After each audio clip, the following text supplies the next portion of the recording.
Voici une question polémique, qui va sans doute faire réagir en commentaire. Effectivement, pourquoi se poser la question de l'impact sur l'environnement de nos bateaux qui avancent à la seule force du vent? Eh bien, tout simplement parce qu'il est toujours bon de se remettre en question et de prendre de la hauteur.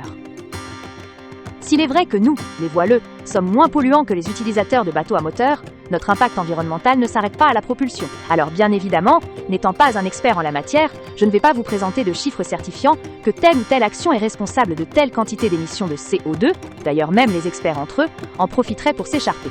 L'idée est de voir si nous pouvons mieux faire. Commençons par la construction de nos bateaux.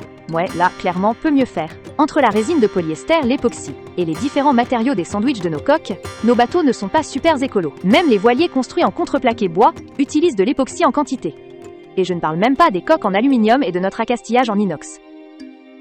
Alors imaginez ensuite lorsqu'un bateau échoue, coule ou se casse, et que les débris vont se promener partout. Bref, vous l'avez compris, la construction de nos bateaux ont un sacré impact sur l'environnement. Preuve en est, des vieilles coques de plus de 50 ans traînent toujours dans nos ports marina, voire au fond des chantiers. Vient ensuite l'anti-fouling de nos bateaux. Là encore, je ne suis pas persuadée que les fonds marins apprécient beaucoup ce produit pensé justement pour combattre en partie cette flore et cette faune sous-marine. Alors oui, des scientifiques et des entrepreneurs s'intéressent à ce problème. Mais force est de reconnaître que les alternatives à l'anti-fouling vraiment efficaces se font encore attendre. Passons maintenant à notre usage du bateau et nos navigations. Car nos navigations ont un impact sur l'environnement. Combien parmi nous aiment pêcher lors des navigations? Moi j'en fais partie. Et je ne compte plus les fils de pêche cassés partant se dissoudre tranquillement et finir leur vie dans l'estomac des poissons, puis le vôtre, sans doute. Je continue. Lors de nos escales, pensez à cette encre qui vient ratisser les fonds marins que nous adorons tellement que nous allons plonger pour les admirer. Tant qu'il y a quelque chose à voir. Et bien évidemment, nous choisissons tous les mêmes plans d'eau. Et poursuivons. Combien d'entre nous sommes équipés d'une cuve à eau noire dans le bateau, en lieu et place d'une vanne d'évacuation? Moi pas, je l'avoue. Et je ne parle pas de ce déchet qui, avec le vent, vient finir sa course sur la plage ou coincé dans les rochers. Bref, vous l'avez compris, même en naviguant à la voile, nous ne sommes pas des anges écolos.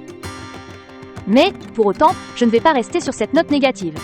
Car, en effet, je ne crois pas que la voile soit un loisir polluant. C'est peut-être nous qui avons tendance à oublier certaines bonnes habitudes et qui pouvons faire mieux.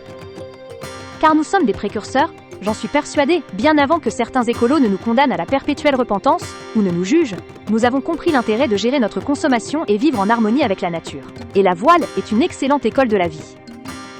Qui mieux qu'un plaisancier, et un marin en général, sait qu'il n'est pas possible de dompter la nature. Qui mieux qu'une famille partant en croisière l'été, sait qu'il faut gérer l'eau, à bord ses déchets et la nourriture.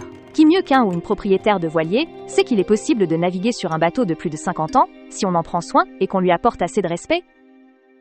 Alors oui, la construction de nos bateaux et leur entretien ont un impact sur l'environnement. Mais si nous avons conscience que nous pouvons, collectivement, faire encore mieux que ce que nous faisons aujourd'hui, le nautisme peut être un modèle pour les nouvelles générations et, peut-être, redevenir un loisir populaire.